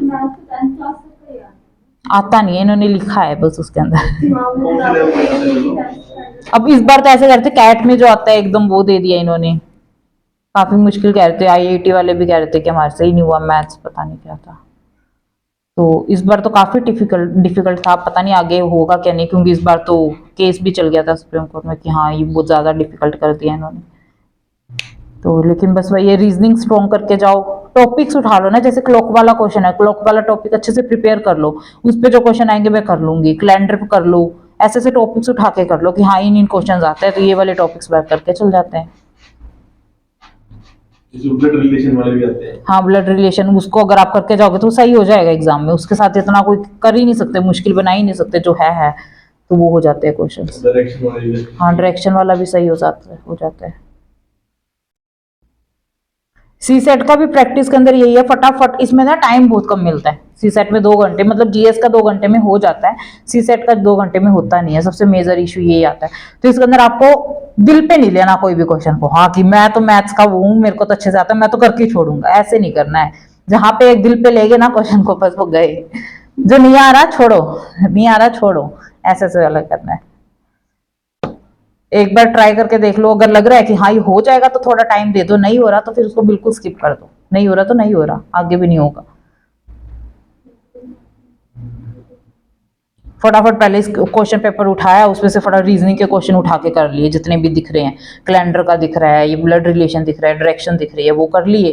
फिर थोड़ा सा भी कॉन्फिडेंस आ जाता है यार कुछ तो क्वेश्चन सॉल्व करे हैं, ये कर लिया। उसके बाद फिर थोड़ा सा मैथ्स का देख लो, जैसे परसेंटेज है, अगर करके जाओगे तो हो जाता है, प्रॉफिट एंड लॉस भी हो जाता है टॉपिक, ये इजी कर लो। ये कॉम्बिनेशन, ये जो परम्यूटेशन एंड कॉम्बिनेशन, ये थोड़ा डिफिकल्ट होता है, नहीं होता तो नहीं होता, इजी वाले करके चल जाओ, जिस उसमें से आइडेंटिफाई कर लो पेपर में कौन कौन से क्वेश्चन आए हुए हैं, वो उन पे ट्राई करके देखो, हो जाएंगे तो।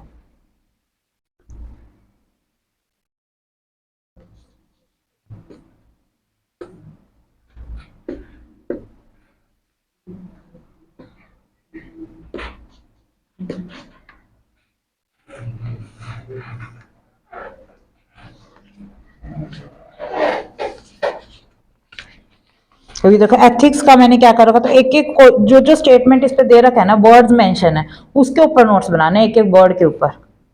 एटीट्यूड, एटीट्यूड क्या है, कंटेंट, स्ट्रक्चर, फंक्शन, और एज इट इज क्वेश्चन आता है पता है यूपीएससी में मेंस के अंदर, हाँ एथिक्स में, कि एटीट्यूड क्या है, उसका स्ट्रक्चर क्या है, फंक्शन क्या है, और उसके थोड़े रिसेंट एग्जांपल्स दे दो। अगर बेसिक नोट्स, अगर मेन प्रीलिम्स के लिए मॉक टेस्ट, पीवाईक्यूज मस्ट है, अगर ये करके चले गए, स्टैंडर्ड अच्छे से रिवाइज है तो आपका प्री हो जाएगा। मेंस में अगर आपके नोट्स अच्छे से बने हुए हैं, थोड़ा आंसर राइटिंग प्रैक्टिस कर रखी है, प्रैक्टिस इसलिए जरूरी है कि आपको टाइम मैनेजमेंट आ जाए, वो हो गया तो मेंस हो जाएगा।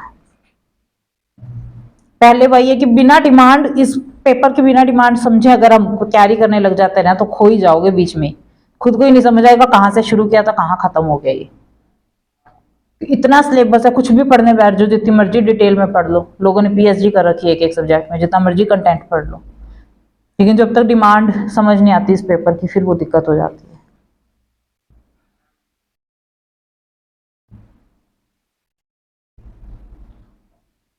मेंस का तो सिलेबस इन्होंने एक एक वर्ड दे रखा है ना, और एक एक वर्ड के ऊपर क्वेश्चन आता है एज इट इज।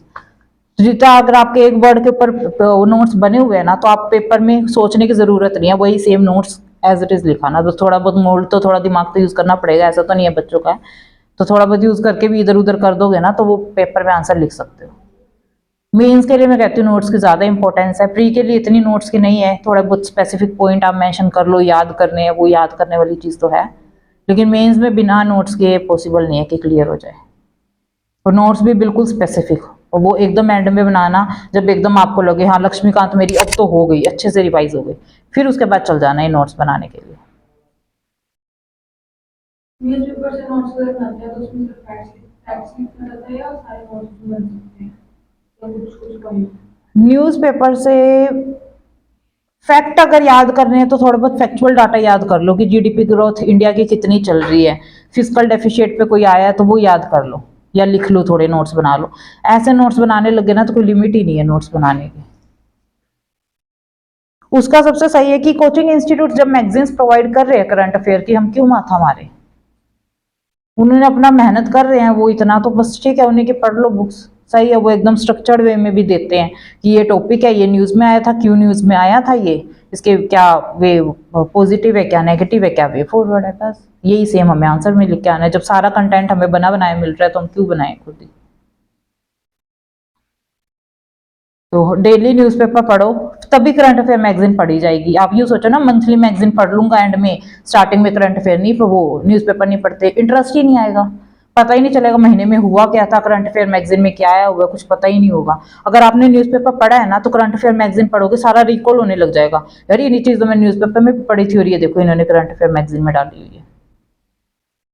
इसलिए रेगुलर न्यूज़पेपर पढ़ते रहो, करंट अफेयर अपडेट करते रहो, फिर करंट अफेयर मैगजीन पे जाना।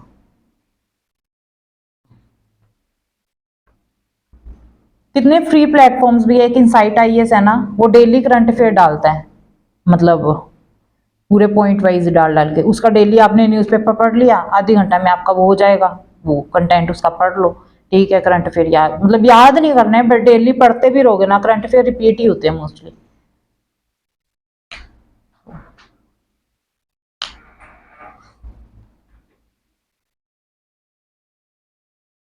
और कुछ न्यूज़पेपर में इतना कुछ होता है, कुछ काम का भी होता है, कुछ नहीं भी होता, तो तभी कहा है सिलेबस पढ़ो, सिलेबस पढ़ा होगा पता चल जाएगा, पीवाईक्यूज पता है कि यूपीएससी ऐसे करके क्वेश्चंस पूछ रहा है और सिलेबस में ये टॉपिक्स मेंशन है। अगर वो टॉपिक स्टेट जो सिलेबस में टर्म मेंशन है और अगर वो न्यूज़पेपर में टर्म है ना, तो सोच लो ये मेरा टॉपिक है प्रिपेयर करने वाला।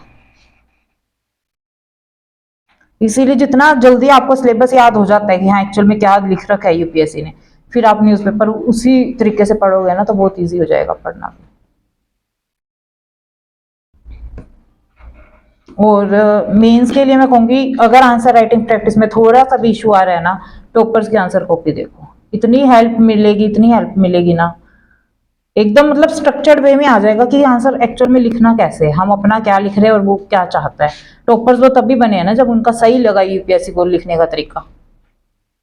तो टॉपर्स के आंसर कॉपी डाउनलोड करो, उस पर जो क्वेश्चन लिखा हुआ है खुद लिखो उसको सेम घर पे, उनका आंसर नहीं पढ़ना, पहले पहले खुद पढ़ो, फिर उसके बाद फिर टॉपर्स के आंसर कॉपी पे जाओ, अच्छा मैंने ये लिखा है उसने क्या लिखा था, दोनों में क्या डिफरेंस है, उसका अच्छा लग रहा है तो क्यों अच्छा लग रहा है, फिर उसके स्टाइल से कॉपी कर लो कि हाँ वो ऐसे ऐसे करके लिखते हैं, ये डायग्राम बनाते हैं, मैं भी अगली बार ये बना दूंगी।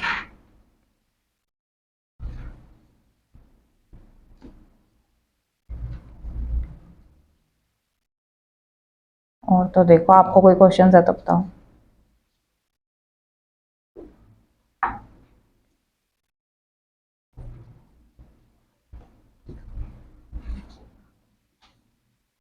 अब पीवाईक्यूज ना उल्टे उठाना स्टार्ट करना, 2022 से स्टार्ट करना, 23 की तो अभी वो आई नहीं ना आंसर की, तो अभी मत जाना, उस पर बहुत वेरिएशंस भी थी। 2022 वाला उठाओ, वो पेपर करो, फिर 21 जाओ, फिर 20 जाओ, फिर ऐसे से देखना कि कैसे यूपीएससी पूछ रहा है, क्या क्वेश्चंस है पीवाईक्यूज के प्रीलिम्स के लिए। प्रीलिम्स का तो अगर अभी से भी वीकली टेस्ट भी दे दोगे ना तो तैयारी हो जाएगी एंड तक। वीकली टेस्ट कह रही हूँ कि हाँ ये सिलेबस है, इसका टेस्ट है, तो ये सिलेबस मेरे को एक हफ्ते में कवर करना है, जैसे मर्जी करूँ, फिर वीकली टेस्ट दूँ। और वो टेस्ट देने के बाद उसको एनालिसिस भी बहुत अच्छे से करना है, फिर वापस एनालिसिस करते टाइम भी उसको 3 ऐसे डिवाइड कर लो। ये वाला जैसे पेपर पता है क्या अटेम्प्ट करने हैं, 100 क्वेश्चंस है ना, जो आपको बिल्कुल श्योरिटी के साथ आते हैं उस पर तो टिक टिक करते रहो, हाँ ये वाला हो गया हो गया हो गया, क्योंकि ये तो फर्स्ट राउंड में हम कर लेंगे। जो नहीं आ रहा सेकंड में ऐसे से कर लो, जो 50-50 वाले हैं कि हाँ 2 स्टेटमेंट पता है बिल्कुल गलत है, 2 में पता नहीं होगा कि नहीं।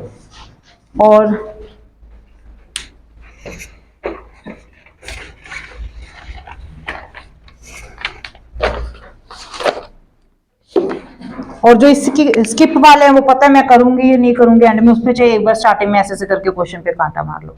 फिर जब अब चेक करने की बारी आई है कि हमने कैसे क्वेश्चन अटेम्प्ट करा है, ये वाले क्वेश्चन देखो मैंने 35-40 करे थे, कितने इसमें से सही हुए हैं। अगर इसमें से आपके 90% भी एक्यूरेसी आ रही है तो चलो ठीक है, कुछ मैंने मतलब इंप्रूवमेंट करी है, थोड़ा और इंप्रूव करके इसको 99 तक लेके जाना है। इस पर मतलब मेन फोकस होना चाहिए कि ये गलत नहीं करने है टेस्ट में भी। ये फिर भी चलो इस पे 50% पे आ जाओ, 50% आ रही है तो मतलब मेरा सही चल रहा है, तैयारी सही चल रही है। ये तो चाहे हो गए तो ठीक, नहीं हुए तो ठीक। इस पे मेन ध्यान रखना है कि ये चीज मैं गलत ना करूं टेस्ट के अंदर भी। जो इन्होंने बुक में से पूछा और वही चीज हम गलत कर रहे हैं वो पेपर में भी फिर गलत ही करेंगे। फिर इसमें जो क्वेश्चन गलत हुए फिर वापस उसी टॉपिक पे चल जाओ स्टैटिक बुक में से कि हाँ ये टॉपिक मेरा वीक है, गलत करके आई हूँ तो ये वापस रिवाइज करूंगी। पेपर भी ऐसे 3 तरीकों में ये करना है, ये 1 घंटा लगता है ऐसे ये वाली चीज करने में ना, स्टार्टिंग में 1 घंटा लगती है, फिर धीरे धीरे 45 मिनट्स पे आ जाओगे। इसको 1 घंटा में ये कर लो, 1 घंटे में, फिर ये आधी घंटा में इसमें आ जाओ, ये वाले क्वेश्चन अटेम्प्ट करो, फिर 10-15 मिनट अगर कुछ बच रही है तो ये कर लो, नहीं तो फिर इन दोनों को ही करते रहो।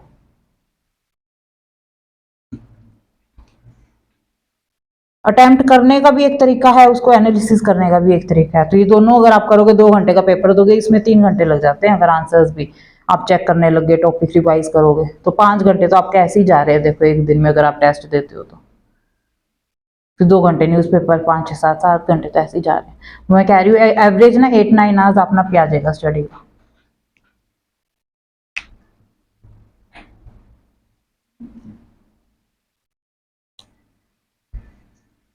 और कुछ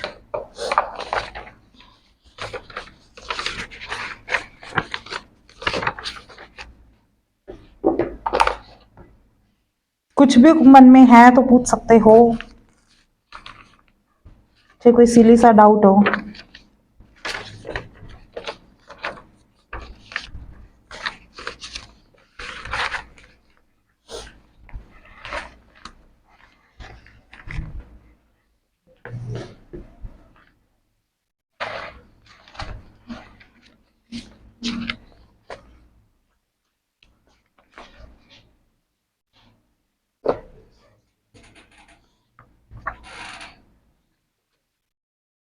अब इसका तो क्या डिस्कस करें हम, कोई करना है मेंस के कोई क्वेश्चंस का कैसे लिखना है?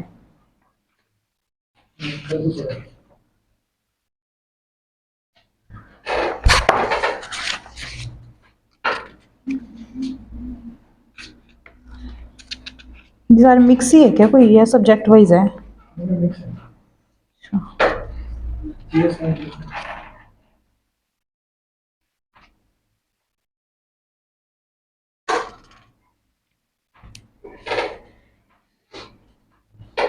अभी कितना सेम ऐसा लगेगा कि क्वेश्चन पेपर में से ही आए। देखो, hunger and poverty are the biggest challenges for good governance in India still today.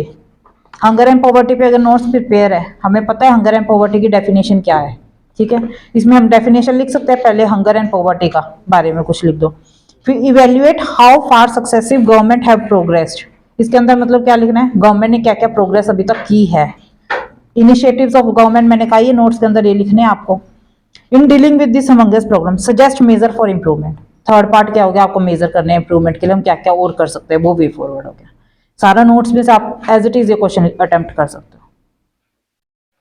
कि नोट्स को ही इसी तरीके से प्रिपेयर करना है, पॉइंटर्स ही बनाने हैं। हंगर पॉवर्टी क्या है, उसको हम कैसे मेजर करते हैं, पीछे जो हमारी कमिटीज बनी हुई है काफी हंगर और इस पे पॉवर्टी के ऊपर बनी हुई है हमारी काफी कमिटीज, तारा रंजन कमेटी और काफी सारी ऐसी कमेटी है, वो कर लेना। फिर गवर्नमेंट की इनिशिएटिव क्या है और वे फॉरवर्ड क्या है। और कंक्लूजन के अंदर तो एसडीजी गोल्स होते हैं ना, सस्टेनेबल डेवलपमेंट गोल, वो खत्म, मतलब वो लिख के खत्म कर दो कि अगर हमारा पॉवर्टी हंगर हम अचीव कर लेंगे तो हमारा एसडीजी गोल भी फुलफिल हो जाएगा। और मोदी गवर्नमेंट तो इतने अच्छे अच्छे वो देती है ना एनेक्डोट से, ये क्या होता है सबका साथ सबका विकास, हमें ऐसे इंक्लूसिव ग्रोथ हम ऐसे लेके आएंगे, सबका साथ सबका विकास, तो ये वाला आ जाएगा इसके अंदर। कुछ भी ऐसे ही खेलो इंडिया ऐसे ऐसे करके मोदी तो बोलता ही रहता है कुछ ना कुछ, मोदी जी तो वैसे वैसे ऐसे करते रहना। उनके टर्म्स बहुत अच्छे अच्छे होते हैं, काफी होते हैं मोदी जी के, तो फिर वो वाले करते रहो, उनको नोट डाउन करते रहो, इंटरेस्टिंग भी लगता है हाँ कि हाँ ये न्यूज़पेपर से हमने उठाया है। तो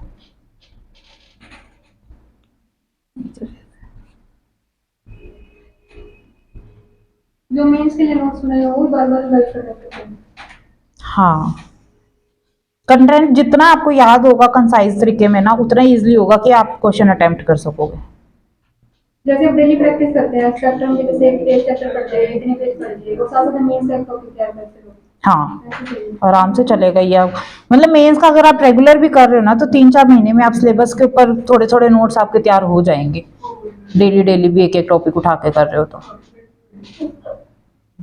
बेसिक नोट प्रिपेयर है, फिर उसके बाद करंट अफेयर में उसमें ऐड करते रहो कि पॉवर्टी क्या है, फिर आप ये इस पे जाओ कि रिसेंट में हमारी पॉवर्टी रेट क्या है इंडिया के अंदर, फिर करंट अफेयर पे शिफ्ट करो। पहले तो बेसिक तो पता होना चाहिए। अब क्वेश्चन आ गया, आप ये सोचो पॉवर्टी है क्या, अब मैं क्या ही डेफिनेशन लिखूं, इतने में तो टाइम ही निकल जाएगा। जब तक खुद को ही वहां बैठ के सोचने लग गए पॉवर्टी की डेफिनेशन क्या लिखूं, मैं क्या डायग्राम बनाऊं इसके अंदर, ये चीज पहले ही कोई माइंड में होगी तो फिर फटाफट लिखा जाता है इस पे।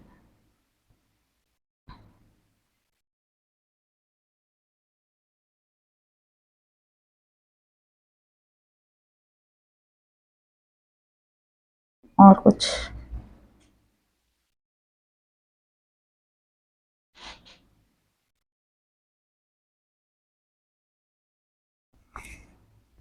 ऐसे में भी अगर कोई दिक्कत हो रही है तो ऐसे में भी टॉपर्स आंसर कॉपी को डाउनलोड कर लो। ये AIR 1 वालों का तो देख लो भी, उनका तो हाई लेवल ही होता है बहुत ज्यादा ही। तो काफी सारी डेली ना हैबिट बना लो कि मेरे को एक टॉपर की आंसर कॉपी पढ़नी है, कोई भी सब्जेक्ट हो, चाहे आपको आता है या नहीं आता, उसकी रीड करो। ये तो समझ आएगा कि वो आंसर लिख कैसे रहा है, फिर वो स्टाइल समझ आ गया ना, फिर खुद भी लिखा जाता है। ऐसे ही रात में सोते सोते ही चाहिए आंसर कॉपी पढ़ के सो गए कि हाँ उसने क्या लिखा है, दिमाग तो अपना यूज करना नहीं है, बस उसको पढ़ना ही है जो लिखा हुआ है। तो वैसे ही डेली एक एक पढ़ लो, फिर एक आंसर कॉपी ऐसी ढूंढ लो कि जो वो आपके तरीके से लिखता है, मतलब सिंपल, एकदम सिंपल तरीके से लिखता है। बहुत सारे टॉपर्स होते हैं जो एकदम सिंपल लिखते हैं, जिनकी फ्लावरी लैंग्वेज ऐसे नहीं होती, हाईफाई इंग्लिश नहीं होती, सिंपल लिखते हैं। तो बस वो आंसर कॉपी स्टाइल करने लग जाओ उसकी सारी डाउनलोड करके, हाँ ये ऐसे लिख रहा है मैं भी ऐसे ही लिखूंगा। ऐसे में भी सारों का एक एक दिन पढ़ते रहो, किसी का एक भी कोई ऐसे डाउनलोड कर लिया, उसने क्या क्या लिखा है पूरा पढ़ लिया एकदम, फिर धीरे धीरे खुद को ही समझ आने लग जाता है अच्छा ये ऐसे लिख रहे हैं। उसमें कोई स्टोरी अच्छी लगी, उसने कोई अपनी स्टोरी बना रखी है, वो स्टोरी एज इट इज लिख लो अपने नोट्स के अंदर, चाहिए अच्छी लग रही है तो। ये UPSC को क्या पता हमने कॉपी कर रखी है। तो ऐसे की भी नोट्स बना लो। हाँ ऐसे के भी थोड़े बहुत, जैसे ये कोट्स होते हैं इनके थोड़े बहुत नोट्स बना लो, या थोड़ी एनेक्डोट्स है, स्टोरीज किसी की याद है तो वो लिख लो। ऐसे तो अगर मेंस अच्छे से हो जाएगा ना, पहले ये GS वाले पेपर हो जाएंगे तो ऐसे अपना कंटेंट बिल्ड होता रहेगा धीरे धीरे। आर्ट एंड कल्चर में आपने कुछ पढ़ा है, कोई हिस्टोरियन के बारे में मॉडर्न हिस्ट्री में पढ़ा है, तो आप उसका एग्जाम्पल है उसमें यूज कर लो ऐसे के अंदर। तो ऐसे को एक बार स्टार्टिंग में इतना चाहिए फोकस मत दो, GS पे ज्यादा फोकस करो, क्योंकि आपका प्री में भी हेल्प करेगा और उसमें भी। फिर जब वो माइंड ऐसे बन जाता है ना UPSC वाले तरीके से, फिर ऐसे लिखा जाएगा एकदम इसलिए। इसका कोई टॉपिक तो नहीं होता ऐसे का? नहीं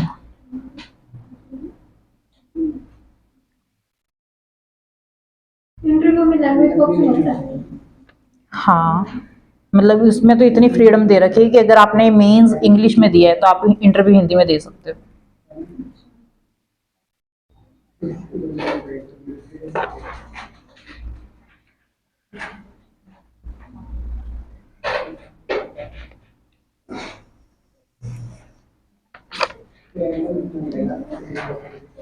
और कुछ पूछना है?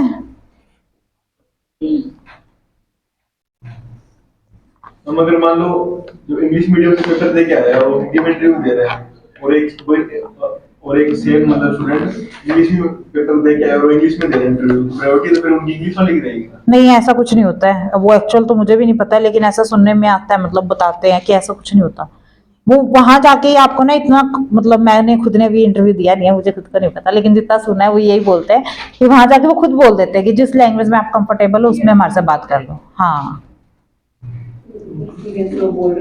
चाहे आप हिंदी में बोलो इंग्लिश में बोलो, बस उनको ये है कि हमें 20-25 मिनट तुमसे बातें करनी है, जिस मर्जी टॉपिक पे कर लो।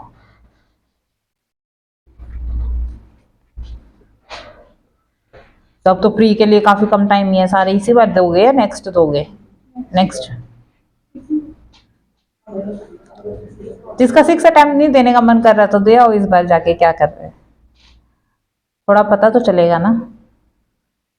6 अटेम्प्ट है टोटल, दे सकते हैं, तो फिर एक अटेम्प्ट अगर 6 तक लगता है कि मैं इतना तो जाऊंगी नहीं, तैयारी करने ही नहीं 6 साल तो मेरे को, तो 1 साल दे आओ पेपर।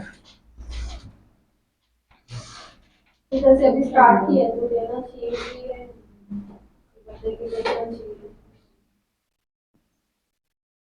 हाँ वो खुद पे वो देखो ना, थोड़ा सा PYQs करके देखो, और अगर लग रहा है बेसिक बुक्स रिवाइज हो गई कुछ हद तक, अब करने वाले तो कर भी लेते हैं, अभी 2-2 महीने 3-3 महीने में पढ़ के दे आते हैं, पेपर हो भी जाता है उनका। तो देख लो, देने का अगर मन कर रहा है कि कुछ आता है तो दे आओ, नहीं बिल्कुल ही नहीं आता, बिल्कुल ही ऐसे है कि तैयारी नहीं है, तो फिर क्या तुक बनता है।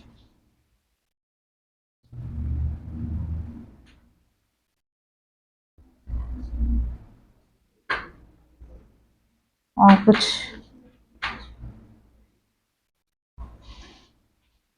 मोटिवेशन की लेक्चर की स्पीच ऐसे तो के बाद दोगे अपनी दिल नहीं, अब मेरे को ऐसे कुछ नहीं आता। मोटिवेशन तो देखो, बस खुद को ही अपना मोटिव स्ट्रॉन्ग रखना पड़ेगा कि हाँ, मुझे तैयारी कर क्यों रहे हो, पहले सबसे पहले वाई क्लियर होना चाहिए कि क्यों मैंने स्टार्ट करी है प्रिपरेशन। अब जब भी ऐसे लगे कि डगमगा गए, नहीं मन कर रहा, बहुत हो गया ऐसे ऐसे करके, तो वो वाई याद करो, क्यों तैयारी शुरू करी थी। वो तैयारी शुरू की है तो फिर करनी पड़ेगी।